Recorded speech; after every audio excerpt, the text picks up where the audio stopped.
आराध्य देवी के चरण में वंदन। आदरणीय स्वामी जी, आज हम कल्याण मंत्र स्तोत्र के 8वें श्लोक की चर्चा करेंगे। सबसे पहले हम श्लोक का उच्चारण करेंगे।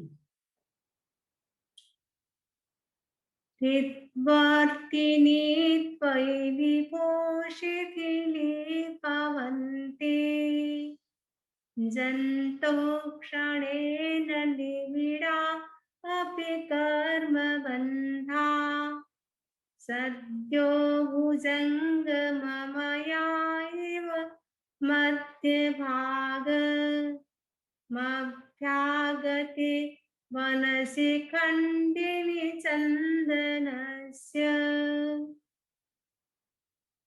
हृद्वर्तिनि त्वयि विभो शिथिली भवन्ते जन्तोः क्षणेन निबिडा अपि कर्मबन्धा सद्यो, दे बोलना है, धने सद्यो भुजंग ममया इव मभ्यागते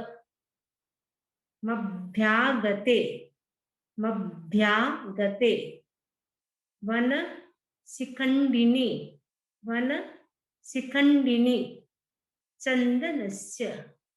चंदनस्य। अब वापस हम पूरा श्लोक बोलेंगे जिससे आपको राग भी आ जाएगी।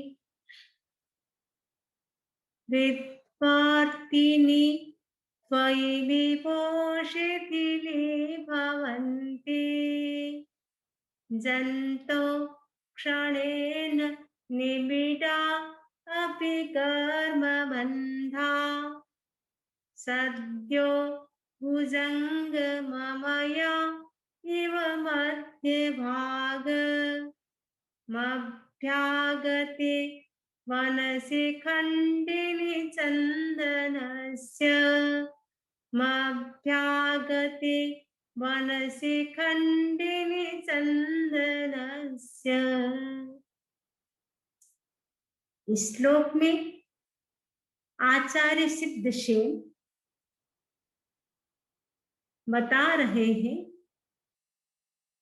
भक्त के हृदय में भगवान विराजते हैं, उसका कितना महत्व होता है, इस महत्व को समझा रहे हैं। भक्त के हृदय में भगवान क्या विराज सकते हैं? प्रश्न है। हाँ, विराज सकते हैं। कैसे विराज सकते हैं? जब भक्त के हृदय में भगवान के प्रति श्रद्धा होती है तब भगवान जरूर भक्त के हृदय में विराजते हैं। भक्त के हृदय में तब विराजते हैं जब भक्त पूरी तल्लीनता के साथ, एकाग्रता के साथ प्रभु का ध्यान करता है। और ध्यान में भक्त भगवान के साथ इतना तादात्म्य स्थापित कर लेता है जिससे भक्त के हृदय में भगवान विराजमान हो जाते हैं। भगवान जब भक्त के हृदय में विराजमान होते हैं उससे क्या लाभ होता है? आचार्य सिद्धसेन कहते हैं जब भगवान भक्त के हृदय में विराज जाते हैं बहुत बड़ा लाभ होता है। जो सघन कर्म बंधन होते हैं वो भी शिथिल हो जाते हैं। जैन दर्शन में 2 प्रकार के कर्म होते हैं, एक दलिक कर्म और एक निकाचित कर्म। दलिक यानी हल्के कर्म, निकाचित यानी भारी कर्म, सघन कर्म।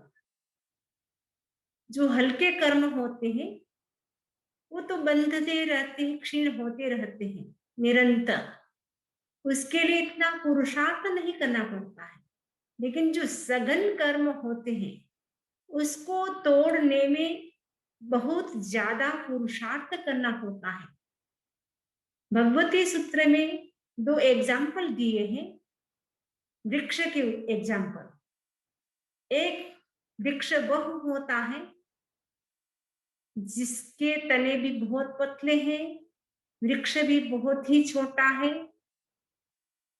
जिसको तोड़ने में कोई पुरुषार्थ नहीं होता है। एरंड के वृक्ष का एग्जाम्पल दिया है। एरंड का जो वृक्ष होता है, बस कुल्हाड़ी से ही काटने पर वो कट जाता है, ज्यादा पुरुषार्थ नहीं करना पड़ता है। लेकिन एक बड़ा वृक्ष है, वट वृक्ष है या पीपल का वृक्ष है, बड़ा वृक्ष जिसके तने भी बड़े मजबूत है, स्ट्रॉन्ग है, उस वृक्ष को काटने में कुल्हाड़ी भी धारदार चाहिए, व्यक्ति भी स्ट्रॉन्ग चाहिए और ज्यादा पुरुषार्थ करता है, तब जा करके वो कटता है। वैसे ही सघन कर्म होते हैं, उसको काटने में भी ज्यादा पुरुषार्थ करना पड़ता है।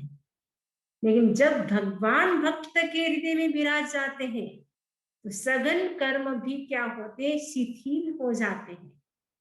कैसे शिथिल हो जाते हैं? आचार्य सिद्धसेन ने एक एग्जाम्पल बहुत ही सुंदर दिया है।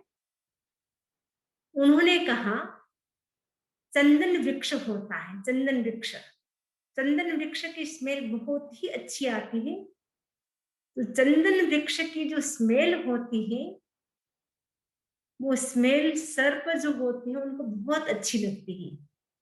तो प्राय प्राय चंदन के वृक्ष पर जो सांप होते हैं वो लपेट करके रहते हैं।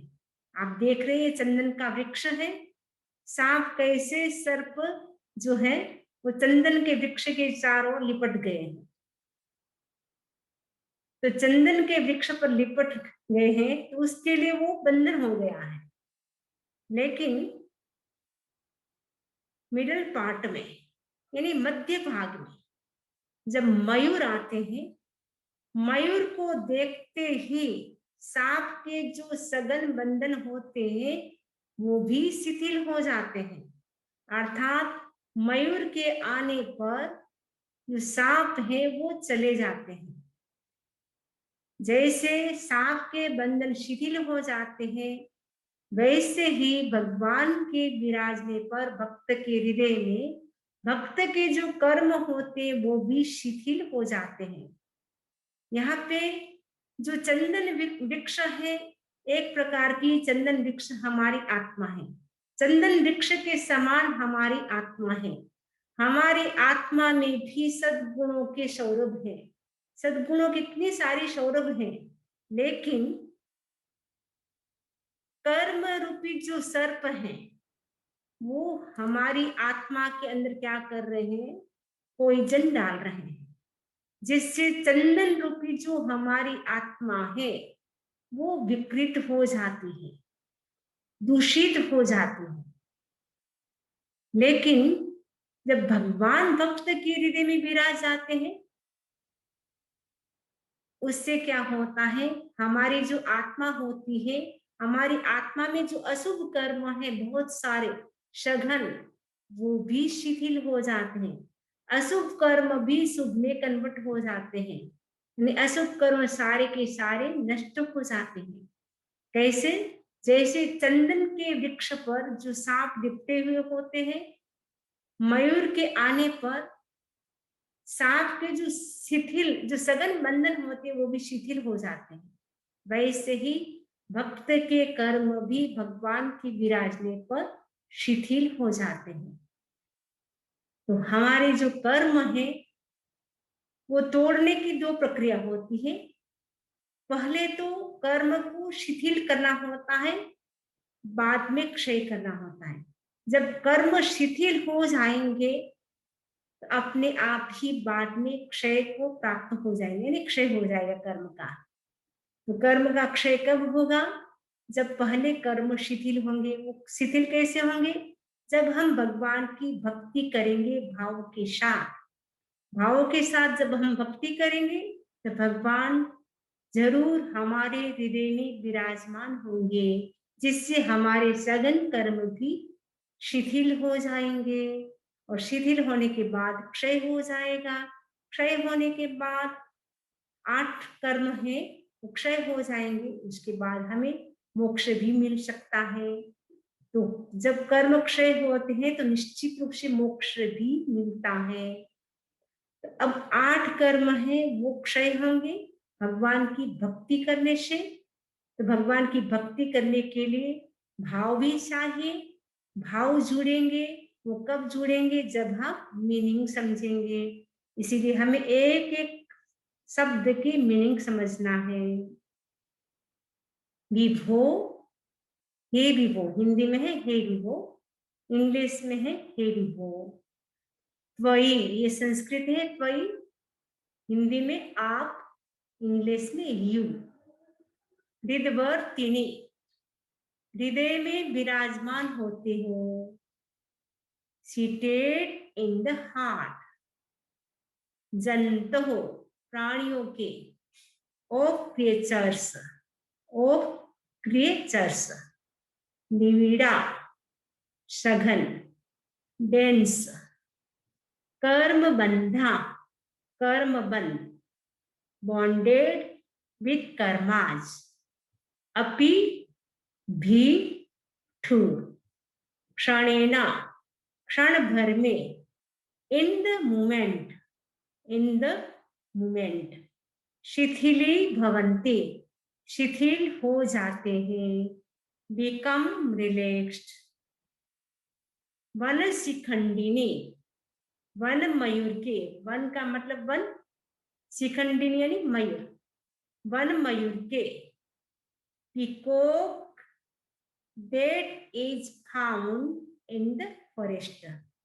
Peacock that is found in the forest. यानी मयूर कहाँ मिलता है? जंगल में मिलता है। मध्य भागम, मध्य भाग में, मिडल पार्ट, मिडल पार्ट। अभ्यागते आने पर, अपॉन अराइवल। सद्यः शीघ्र ही, वेरी सून। चंदनस्य चंदन वृक्ष के, ऑफ द सैंडल ट्री। भुजंगमया सर्पमय, स्नेकी स्नेकी। बंधा बंधन, द बॉन्ड। इव जैसे, लाइक लाइक। अब हम हिंदी, गुजराती, इंग्लिश भी समझेंगे। जो हमने मीनिंग समझा उसी का यह भावार्थ दिया गया है। प्रभु आप जिसके हृदय में आकर विराजमान हो जाते हैं, उसके जन्म जन्म के कर्म बंधन ढीले पड़ जाते हैं, अर्थात वह हलुकर्मी हो जाता है। जैसे कि वन में चंदन वृक्ष पर सांप लिपटे रहते हैं, किंतु मोर को पास आया देखते ही वृक्ष को छोड़कर वे दूर दूर भागने लग जाते हैं। गुजराती में, प्रभु आप जेना हृदयમાં આવીને બિરાજો છો તેના જન્મ જન્મના કર્મ બંધન ઢીલા પડી જાય છે, અર્થાત તે હલુકર્મી બની જાય છે।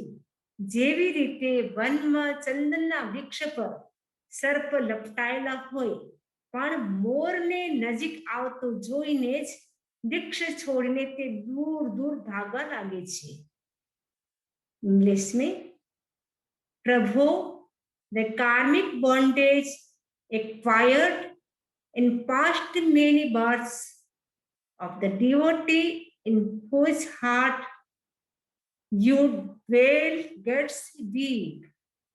This means that he is soon liberated from the karmic bondage. Just as when peacocks approach a sandalwood tree, the snaky and swinging the tree at once start slithering away.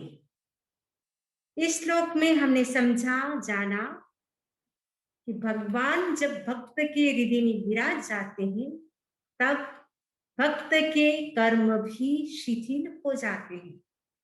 तो भक्त हमें क्या करना है? प्रभु की भक्ति करना है। पूरे भावों के साथ, तन्मयता के साथ हमें प्रभु की भक्ति करना है। हमने 7वें श्लोक में भी देखा था कि भगवान का नाम भी कितना चमत्कारी होता है। संसार के जो दुख है उससे वो मुक्ति दिला देता है, छुटकारा दिला देता है, हमारी रक्षा करता है। ये भगवान का नाम का महत्व है। तो भगवान जब भक्त के हृदय में विराज जाते हैं, उस व्यक्ति का तो कहना ही क्या, उस व्यक्ति का सौभाग्य साथ जाता है। और साथ ही साथ उसके जो सघन कर्म होते हैं वो भी शिथिल हो जाते हैं। तो हमारे जो सघन कर्म है अनादिकाल के, वो सघन कर्म का जो बंधन है उसको अगर हमें शिथिल करना है, हम क्या करें? प्रतिदिन प्रभु की भक्ति करें। यानी प्रभु की भक्ति का मतलब है हम प्रभु का ध्यान करें, प्रभु के गुणों का कीर्तन करें, उनकी माला जपे। उससे हम भगवान की भक्ति कर सकते हैं। भगवान की भक्ति करेंगे तो निश्चित रूप से हमारे जन्म जन्म के जो कर्म बंधन है वो शिथिल हो जाएंगे। तो एक दिन ऐसा आएगा कि सारे कर्म समाप्त हो जाएंगे और हमारी आत्मा शुद्ध बुद्ध मुक्त हो जाएगी। इसी आशा के साथ ओम अरहम, ओम अरहम।